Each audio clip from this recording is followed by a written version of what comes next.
내 이름은 료코우 메이. 이 집에서 아내 미혼과 둘이서 살고 있다. 젊은 시절엔 귀여운 아내였지만 결혼하고 10년이 지난 지금은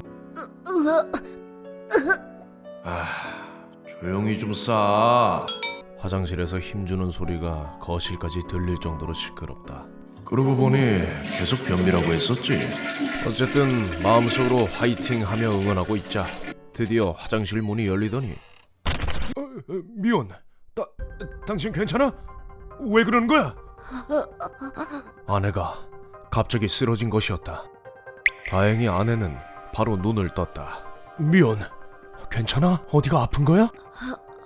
하지만 당신 코우메이? 맞는데 보면 알잖아. 처음엔 빈혈이나 다른 이유로 의식이 몽롱한가 보다라고 생각했었으나 사태는 그렇게 단순하지 않았던 것이다. 저기 당신 진짜 코우메이 맞아요?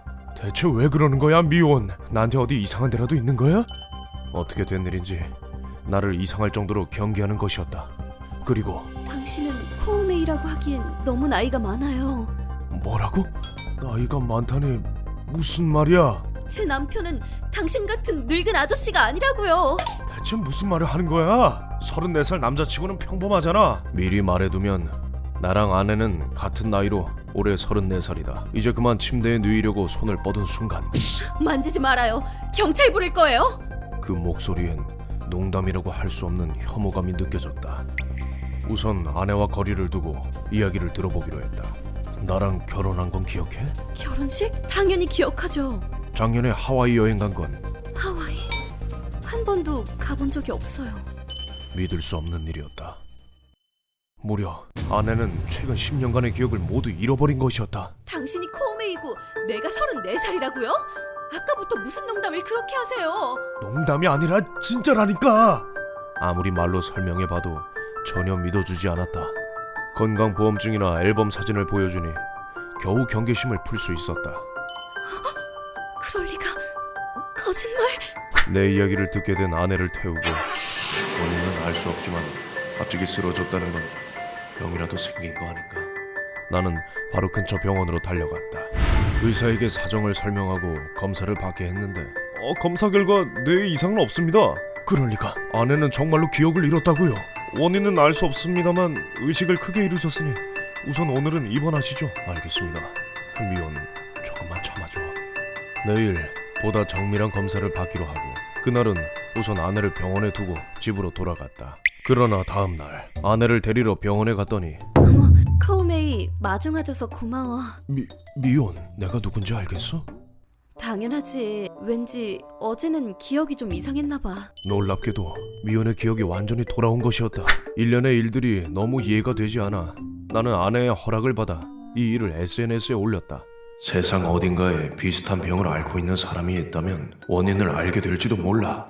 그러자 처음에는 변기에서 기억 상실이라니 내가 더 대단한 인생이라고 뭐 믿어주진 않겠지 라며 의혹의 눈초리들만 받고 있었는데 문득 누군가가 쓴 한 문장에 시선이 멈췄다. 아니요, 이건 충분히 있을 수 있는 상황이에요. 그것은 바로 어느 병원에서 뇌신경외과 일을 하고 있는 남성의 글이었다. 이 사람의 이름을 찾아보니 무려 뇌과학 분야에서 권위자라고 알려진 사람이었다. 이 사람이라면 원인을 알 수 있을지도 몰라. 그렇게 생각한 나는 믿져야 본전이라는 생각으로 그에게 이야기를 들어볼 수는 없을까 하여 다이렉트 메시지로 연락을 했더니 답장이 왔다. 내일 시간 있으신가요? 내일이라니. 물론 바로 답장을 보내고 다음날 병원에 가기로 했다. 그 뇌외과의는 인사도 대충 하고 바로 본론으로 들어갔다. 변비가 원인인 단기 기억 상실. 말도 안 되는 이야기는 아닙니다. 기억의 상실이나 혼탁까지 가는 경우는 굉장히 드물지만 화장실에서 과도하게 힘을 주게 되면 부작용이 일어날 가능성이 있습니다. 외과의 말로는 복부에 극도의 긴장이 생기면 심박수나 혈류가 급격하게 낮아져서 뇌로 가는 혈액이 부족해진다는 것이다. 원래 가벼운 멀미나 두통이 일어나는 정도지만요. 하지만 뇌가 저산소증을 일으켰을 가능성도 충분히 있죠. 기억을 담당하는 부분에 장애를 일으킨 게 아닌가 추측됩니다. 굉장히 드문 케이스지만요. 그렇군요. 무섭네요. 원인을 알고 난 이후 화장실에서 아내의 신음소리는 더 이상 들리지 않게 되었다. 좀처럼 나오지 않는 불쾌감도 견디기 힘들겠지만 여보, 변비약 여기 둘게. 고마워. 변비는 이걸로 조금씩 고쳐나가기로 해봐야겠다.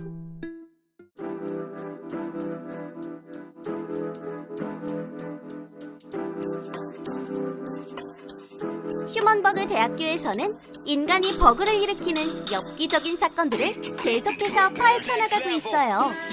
좋아요와 구독 부탁드립니다. 앞으로도 저희 휴먼버그 대학교 많이 사랑해주세요.